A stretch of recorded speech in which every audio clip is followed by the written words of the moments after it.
Excelente dia para você, homem de Deus. Que a graça e a paz de Jesus seja com você, com toda a sua casa. Hoje é mais um dia que o Senhor nos fez para viver. Glorificamos a Ele por isso. Vou falar um pouquinho com você hoje sobre a abundância da graça. Tá lá, vamos ler em Romanos capítulo 5, a partir do verso 20. Diz assim: A lei veio para aumentar o mal, mas onde aumentou o pecado, a graça de Deus aumentou muito mais.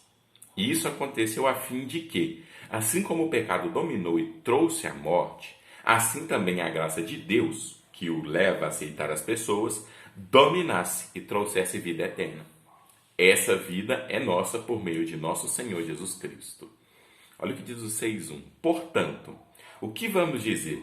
Será que devemos continuar vivendo no pecado para que a graça de Deus aumente ainda mais? É claro que não. Nós já morremos para o pecado. Então, como podemos continuar vivendo nele?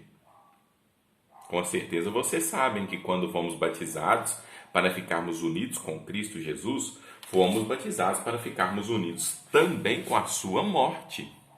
Assim, quando fomos batizados, fomos sepultados com Ele por termos morrido junto com Ele. E isso para que, assim como Cristo foi ressuscitado pelo poder glorioso do Pai, assim também nós vivamos uma nova vida. Queridos, Paulo está combatendo aqui a questão da supergraça, da graça barata. O que é graça? Graça tem um conceito muito legal, uma definição muito legal, que significa favor imerecido. É um favor que você não merece. Nós não tínhamos condições de chegar diante de Deus e pagar a dívida do pecado. Não tínhamos condições disso. O que ele faz? Através da sua graça, através desse favor imerecido, ele coloca o seu filho para pagar essa dívida. E nos livra dessa dívida, desse escrito de dívida. Não devemos mais nada a Deus.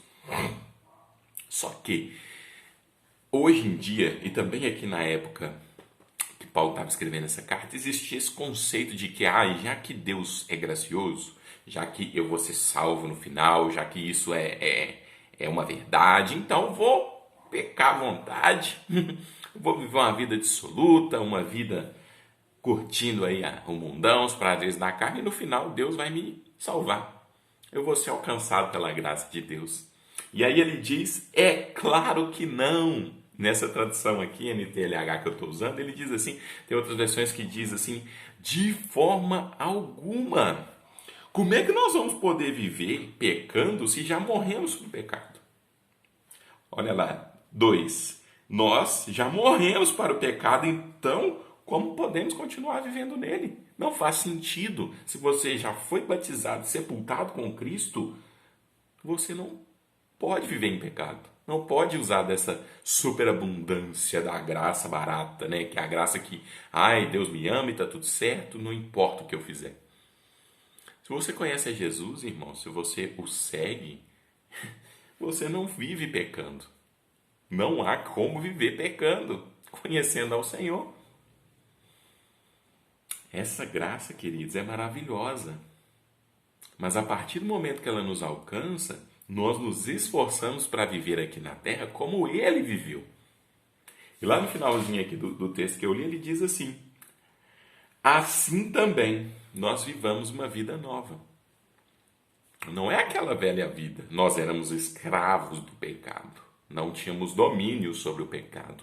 Agora, através da ressurreição de Cristo, através do Espírito Santo que habita em nós, nós temos o domínio sobre o pecado. E não podemos viver pecando.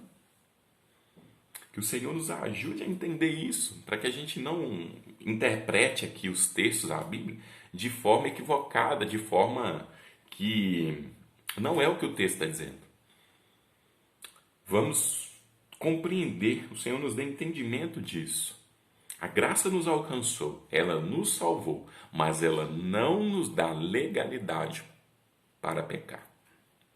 Luiz, mas então nunca mais vou pecar? Não estou dizendo isso. Estou dizendo o seguinte, existe o pecado que você comete sem ter o entendimento, o pecado de errar o alvo, você se arrepende, se coloca novamente no caminho ali, O Espírito Santo te ajuda.